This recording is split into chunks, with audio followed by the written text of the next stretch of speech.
বিসমিল্লাহির রহমানির রহিম। প্রিয় দর্শক, আসসালামু আলাইকুম। আশা করি সবাই ভালোই আছেন। আমি আবারও চলে এলাম নতুন একটা রেসিপি নিয়ে। আমার আজকের রেসিপি গ্রিন স্মুদি।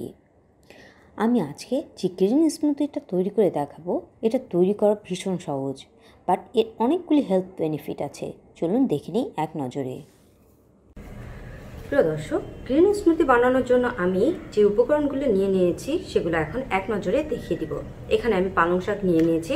পালং শাকগুলি আমি কেটে শুধু পাতা ধুয়ে নিয়ে নিয়েছি। এরপর নিয়ে নিয়েছি সামান্য ধনে পাতা, সামান্য পুদিনা পাতা,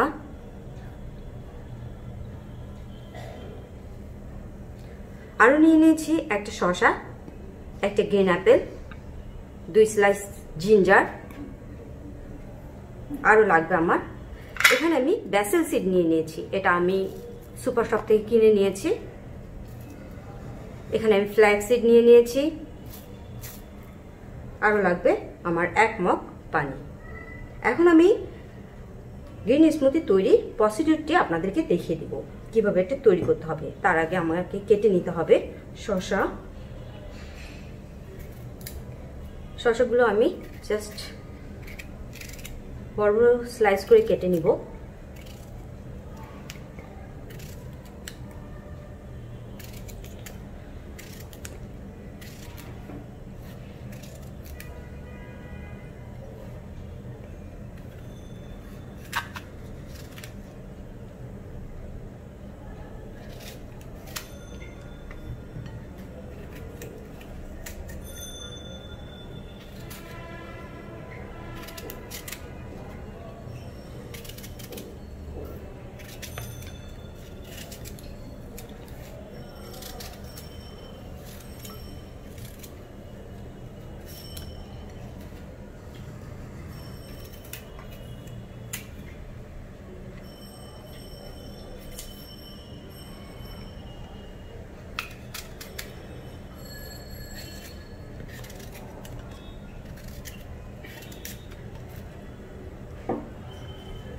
প্রিয় দর্শক, শসা এবং গ্রিন অ্যাপেলকে এভাবে স্লাইস করে কেটে নিতে হবে। আমার কেটে না শেষ, এখন আমি তৈরি করে ফেলবো।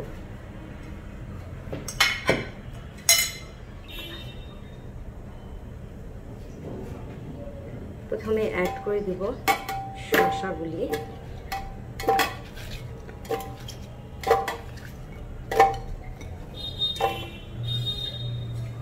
জিঞ্জারটা আর একটু স্লাইস করে দিব।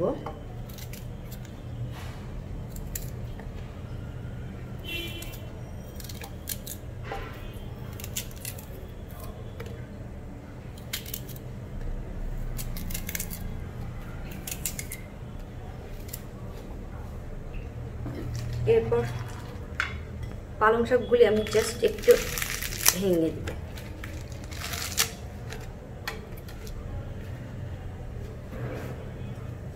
দিয়ে দিব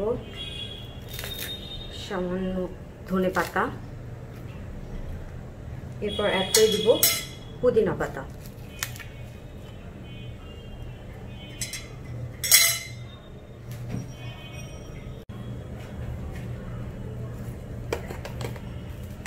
অ্যাড করে দিব হাফ চামচ ব্যাসেল সিড,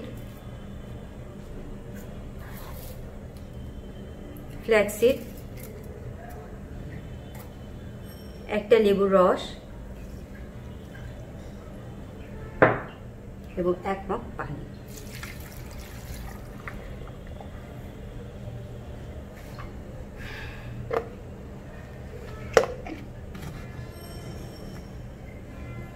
দর্শক, এই সবগুলো উপকরণকে আমি 5 মিনিটস ব্লেন্ডিং করে নেব।